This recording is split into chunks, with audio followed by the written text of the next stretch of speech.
In 1882, the entire population of Redemption Hollow, Arizona, disappeared overnight. 30-7 families gone without a single trace. When territorial authorities finally investigated, they uncovered something carved into the church's wooden communion table that made them seal all records for more than a century. Tonight, we're exposing what was discovered inside those underground chambers, and why the Sinclair family's definition of salvation involved consuming far more than bread and wine. Before we continue deeper into the tale of Redemption Hollow and the sinister truths that festered beneath its pious surface, understand this channel isn't for everyone. It's only for those willing to face the darkest chapters of American history that others won't dare to touch.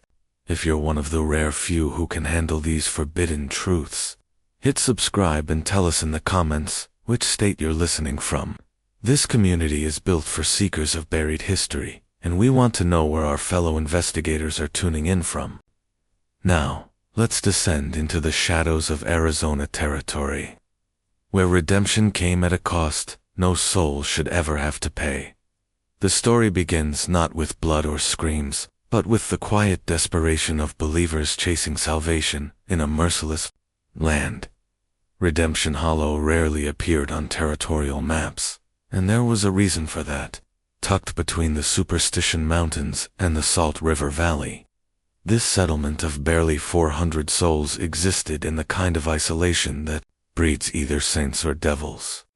Founded in 1847 by Ezekiel Sinclair, a self-proclaimed Methodist preacher fleeing some unspoken scandal in Missouri, the town drew settlers with reasons of their own for disappearing into the desert.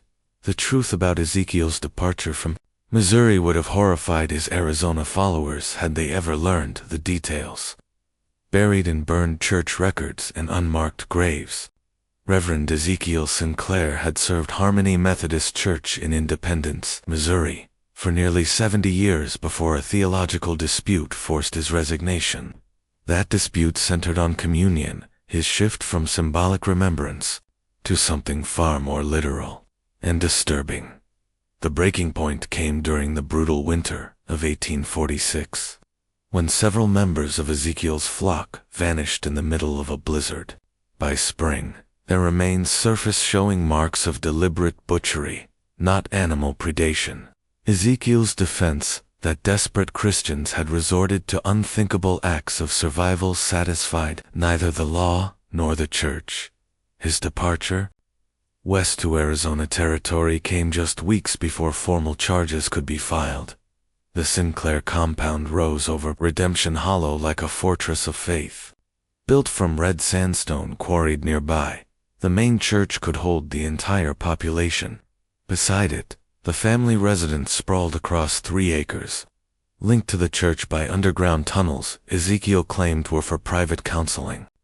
What no one knew was that these tunnels branched into chambers carved deep into bedrock, a labyrinth designed not for prayer, but for purposes that would make Inquisition dungeons look merciful. Construction began during Redemption Hollow's first winter. Ezekiel convinced settlers that Apache raids made reinforced underground shelters essential. Teams of men worked in shifts to carve out chambers, sealing them from within. The official purpose was defense. The true design allowed imprisonment, torture, and disposal of human remains with chilling efficiency. Ezekiel's wife, Miriam, bore him 7 children, but it was the eldest, Jeremiah, who inherited not only his father's magnetic authority, but his thirst for control. Even in childhood, Jeremiah's cruelty showed itself in games that always ended with some child punished for imaginary sins. By adolescence, he was already helping his father in the underground chambers, demonstrating an instinctive grasp of psychological manipulation. By 1855, when Ezekiel died, some said poison, others claimed divine judgment. Jeremiah had cemented himself as both spiritual and temporal leader. At just 26, he possessed the kind of charisma that could make murder sound like mercy.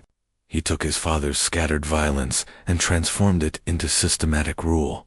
The people of Redemption Hollow were a desperate mix: failed prospectors, widowed homesteaders, religious exiles.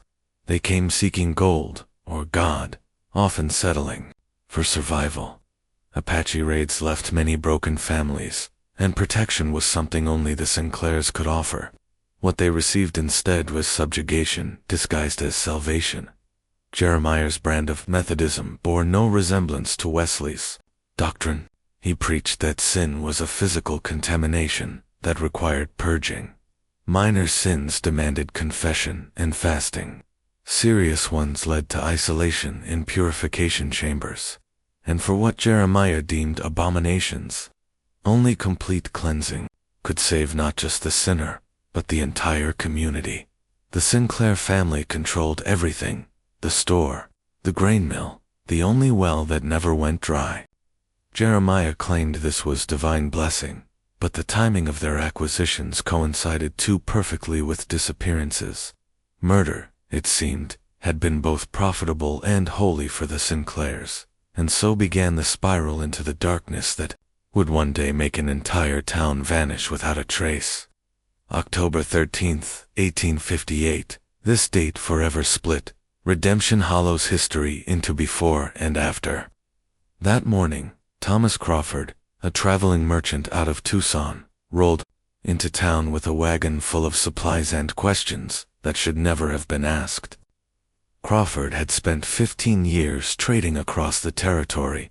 He was no fool. He'd seen mankind at its ugliest, and he'd learned to notice details others overlooked.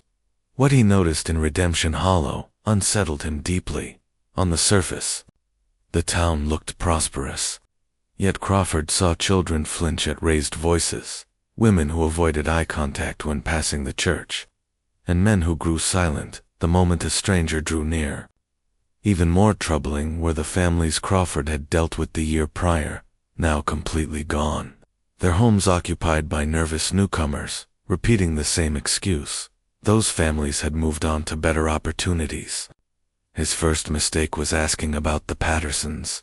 Just 6 months earlier, that family had bought wagon loads of farming equipment.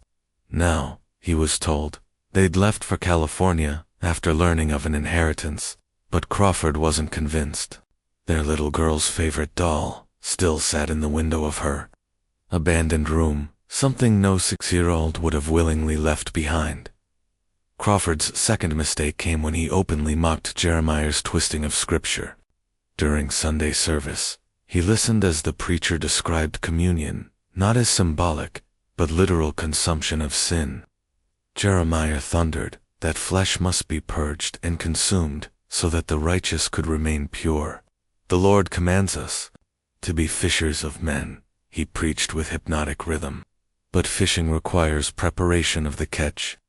The congregation sat enraptured. Crawford felt only disgust. His final mistake, however, was the one that sealed his fate.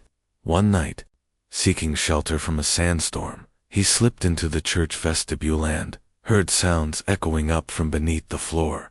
Not prayers, not hymns, but voices raised in agony. Following the sound, he discovered a narrow cellar door hidden behind the altar. Curiosity drove him down the steps. What he found was no storm shelter. It was a chamber carved into the stone, itself lined with iron shackles and drainage channels that led into a central pit. The floor bore stains that no scrubbing could erase. The stench wasn't just of death, it was of desecration. Here were tools no Christian place should contain, restraints built to hold struggling victims, blades sharpened for flesh, and vessels set out to collect blood. Twisted scripture was carved into the walls, words of Christ perverted to justify carnage.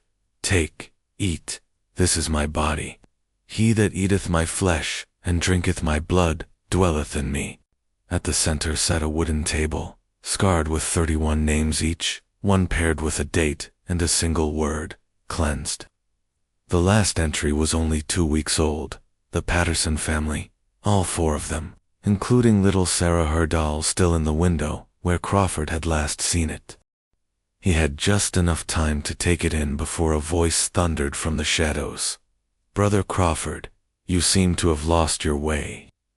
Jeremiah Sinclair stepped into the dim torchlight, flanked by Marcus, Samuel, and Deacon William Hayes. Their expressions were calm, certain. Perhaps, Jeremiah continued, this is divine providence. Perhaps your soul requires cleansing. Crawford bolted, but the tunnels were a maze designed to trap. His pursuers herded him deeper, past rooms, where he glimpsed horrors worse than the first. Preparation chambers, where human remains were handled with the precision of a butcher. His screams began that night, and lasted 3 days. The townsfolk were told he had taken ill with desert fever, and was undergoing intensive spiritual healing. But those who dared pass near the church swore they heard sounds no human throat could make, broken by Jeremiah's voice chanting scripture in tongues older than Christianity. On the 4th morning, Jeremiah announced Brother Crawford had achieved purification. At dawn, townsfolk saw his wagon rolling out of Redemption Hollow, driven by a figure bundled in the chill. But Mackenzie swore, the driver's movements were wrong, stiff, puppet-like. Crawford's disappearance marked the beginning of something darker. Where once vanishings were rare, they became monthly, timed with the moon's cycle, justified by new theological contortions that made murder, sacrament and cannibalism, Holy Communion. The years that followed saw Redemption Hollow transform into something beyond law or conscience. Jeremiah's power deepened with each death, his sermons evolving into performances of mesmerizing terror that convinced his flock they weren't witnessing slaughter, they were participating in divine justice. The Sinclair family solidified their grip through carefully arranged marriages and strategic adoptions. Jeremiah himself took 3 wives in succession, each meeting a mysterious end after bearing him children who inherited both his charisma and his ruthless pragmatism. His siblings formed an unbreakable inner circle. Marcus, eldest brother, became prosecutor in twisted trials that condemned sinners during new moon nights. Ruth, meticulous and precise, handled the records, ensuring every missing person had a plausible story, and every possession reinforced dependence on the Sinclairs. Rebecca, with her supposed divine visions, justified the killings, crafting revelations that always targeted those with valuable property or dangerous questions. Samuel, youngest and most chilling, specialized in molding the children, teaching them through games and mock trials that suffering was purification, betrayal of kin was holy duty. By 14, he commanded a network of child informants who reported every whisper in Redemption Hollow. Meanwhile, the underground expanded. New chambers were dug, each with a specific purpose: interrogation rooms, execution cells, preparation facilities with cutting tables and cooking implements. At the heart of it all was the Covenant Chamber, where the Sinclairs perfected their ultimate blasphemy, turning murder victims into communion elements for the monthly covenant meal. The ritual became the town's most sacred practice. Jeremiah preached that consuming contaminated flesh neutralized sign. Ruth managed the preparation of the elements. Rebecca led prayers of gratitude. Samuel ensured the children participated with enthusiasm. The meal bound the community together and shared guilt. None could expose the truth without implicating themselves. By 1870, Redemption Hollow had achieved its terrifying equilibrium. The settlement prospered. Officials looked on it as a model. Christian community, the missing, explained away as migrants, victims of raids, or wanderers who'd simply moved on. The Sinclairs' bribes kept records clean, and their reputation for charity cloaked their horrors. But paradise built on bones never stands forever, and change came in 1876, when a woman named Margaret Riley stepped off the stagecoach. She was 24, a school teacher from Boston, educated, independent, grieving a fiancé, lost in a mining accident, determined to start anew. Her refinement and credentials made her valuable to Jeremiah, who saw her presence as a way to enhance redemption. Hollow's reputation. What he failed to see was the steel beneath her modest exterior. Margaret had the mind of an investigator, the eye of a skeptic, and a heart attuned to suffering. Within weeks of teaching Redemption Hollow's 37 children, she began noticing things long buried under silence. The children spoke casually of missing playmates, names, faces, families that had moved away. Yet their acceptance carried the weight of something darker, and Margaret Riley would not ignore it. Margaret Riley had been in Redemption Hollow barely a month before her unease grew into certainty. Something was deeply wrong here. The children spoke of classmates who were simply gone, yet they carried it with the resignation of soldiers hardened by war. When she asked about the Morrison boy missing, since spring, one child replied, "He was taken for cleansing." The words were spoken with matter-of-fact acceptance, like describing a trip to market. Margaret pressed gently, but every answer led to the same wall of silence, vague talk of purification and salvation. Her instincts sharpened when she noticed families vanish between lessons. One week a child sat at her desk, the next their seat was empty, their name erased from attendance rolls, their home suddenly occupied by others. Margaret's training in logic made her suspicious. Her compassion made her dangerous at first. Jeremiah welcomed her. He praised her discipline, her godly purpose, and offered her the safety of his protection.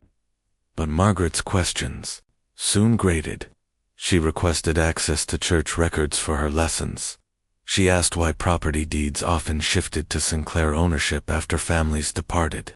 She inquired too often about the hollow-eyed children who mumbled in their sleep. By autumn of 1876, Jeremiah had marked her as a potential threat. Yet unlike Crawford, Margaret was not an outsider passing through. She had roots now in Redemption Hollow, and her Eastern connections meant her disappearance would draw notice, eliminating her required patience. What Jeremiah didn't realize was that Margaret's resilience ran deeper than her New England manners suggested. She began keeping her own notes in a small leather-bound journal, hidden beneath the floorboards of her modest cabin.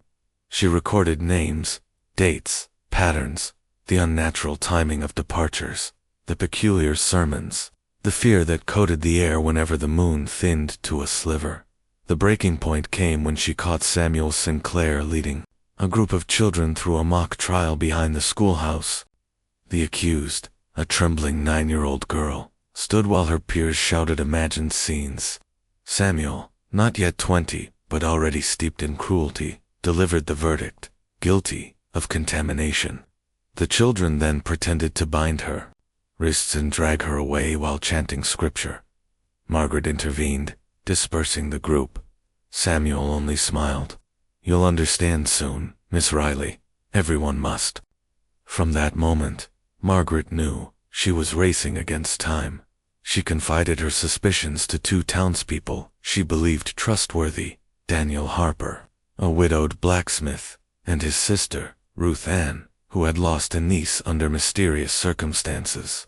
Quietly, the 3 of them began piecing together the puzzle. Daniel shared whispers he'd heard of tunnels beneath the church. Ruth Ann spoke of strange sounds carried through the night air. Margaret cross-checked these with the names she recorded. The pattern was undeniable. By winter of 1877, Margaret resolved to see the truth with her own eyes. On a night when a sandstorm swept across the valley, she crept to the church with Daniel. They found the concealed cellar door behind the altar, just as Crawford had, years earlier. Torchlight revealed the passage spiraling downward into bedrock. What they uncovered confirmed every suspicion. And worse, the chambers spread like arteries beneath the town, rooms lined with shackles, stained stone, drainage grooves, implements too precise to be anything but surgical. Margaret pressed her sleeve to her face against the copper stench of blood that no storm could wash away. On a central table, she found new carvings, fresh names, freshly cleansed. Her students' names. Margaret fought the urge to scream. Daniel crossed himself again and again, his knuckles white against the torch handle. "This isn't just sin," he whispered. "This is hell carved into earth." Before they could retreat, Voices echoed through the tunnel. Jeremiah's cadence rolled like thunder, quoting scripture twisted beyond recognition. Margaret and Daniel doused the torch, hiding in the dark. Through a crack, they watched a procession descend. Ruth with her ledgers, Rebecca murmuring visions, Samuel herding wide-eyed children. At the center, Jeremiah, his face lit by flame, carried vessels to the covenant chamber. What followed was a ritual Margaret could never erase. The chants, the screams, the feast. She and Daniel fled into the storm, barely escaping detection. From that night, Margaret knew Redemption Hollow's survival meant her silence or her destruction. For the next 5 years, she lived a double life. By day, the devoted teacher. By night, a recorder of sins. She smuggled letters eastward through merchants, cloaking them as family correspondence. Each contained fragments of evidence, names of the missing, strange sermons, the monopoly of Sinclair wealth. But the Sinclairs were watching. In 1882, something changed. Margaret's letters had begun reaching the wrong ears. Federal officials grew curious about the settlement no map marked. Jeremiah knew their world was on the brink of exposure, and so, one October night, Redemption Hollow ceased to exist. 30-7 families vanished. Cabins stood furnished, meals half prepared, fires still burning, but no bodies were ever found. When authorities arrived weeks later, they uncovered the underground labyrinth. What they saw carved into the communion table, those names, that final inscription was deemed so blasphemous, so damning, that records were sealed for over a century. The last word etched into the wood bore no name, only a phrase: "The covenant is complete," as if the room itself had been holding its breath, waiting for me to fall. Dad clapped me on the shoulder, heavy-handed, but light-hearted, repeating the joke like it was a family tradition now. "Rent or the door, champ." Everyone chuckled. Everyone but me, because beneath the laughter, something sharp lodged itself in my chest. It was the first time I realized his jokes weren't just jokes, they were warnings dressed in humor.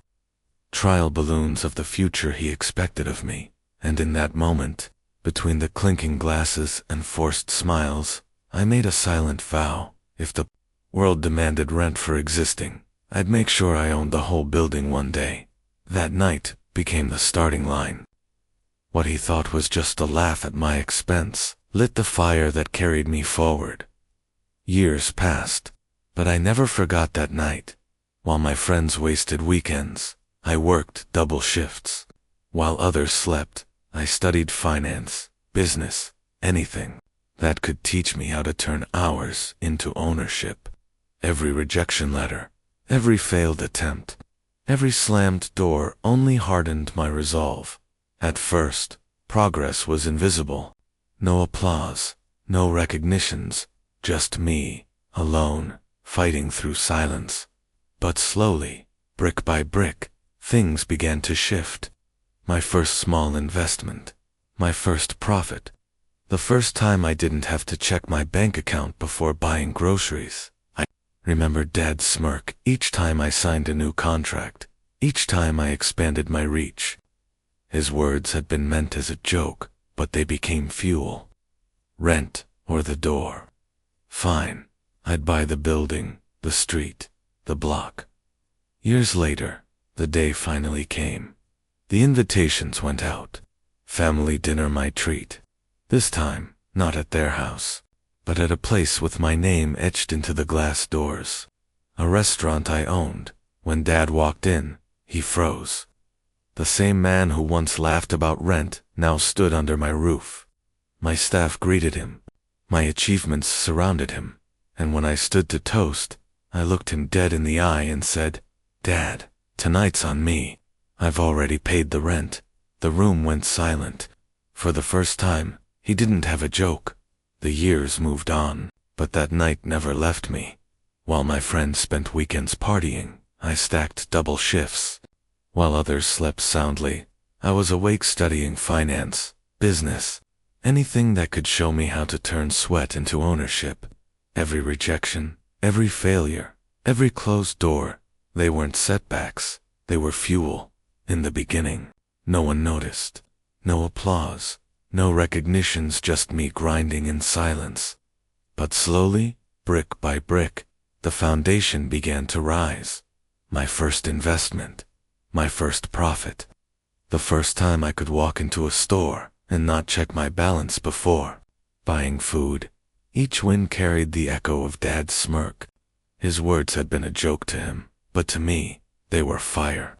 Rent or the door. Fine. I'd own the building, the block, the skyline. And then the moment finally arrived. Invitations went out. Family dinner this time at my table. Not at their house, but in a place with my name etched in the glass. A restaurant I owned. When Dad stepped inside, he paused. The same man who once laughed about rent was now standing under my roof. My employees greeted him. My success surrounded him. And when I lifted my glass for the toast, I locked eyes with him and said, "Dad, tonight's on me. Rent's already been paid." The silence that followed was worth every sacrifice. For the first time, he had no joke left. Under the weight of that silence, something shifted. For the first time in my life, my father looked at me not as his child, not as the butt of a joke, but as a man who had built something he could no longer dismiss. His smirk was gone, replaced by a tight, unreadable stare. The table felt different that night. My mother beamed with quiet pride. My siblings exchanged glances, unsure of what to say. They were used to the old script, the one where I was the one scraping by, struggling to catch up. But this was a new story, and they were only just realizing I was the author. Dinner moved forward, but the air was heavy. Every plate set down, every glass refilled, reminded me this wasn't just food. This was proof. Proof that the nights of exhaustion, the mornings of doubt, and the years of silent work had been worth it. And as Dad pushed his chair back at the end of the night, he hesitated. For a moment, I thought he might say the words I'd waited my whole life to hear. But instead, he only nodded once, a small, almost reluctant gesture. Still, in that single nod, I caught what the silence had hidden.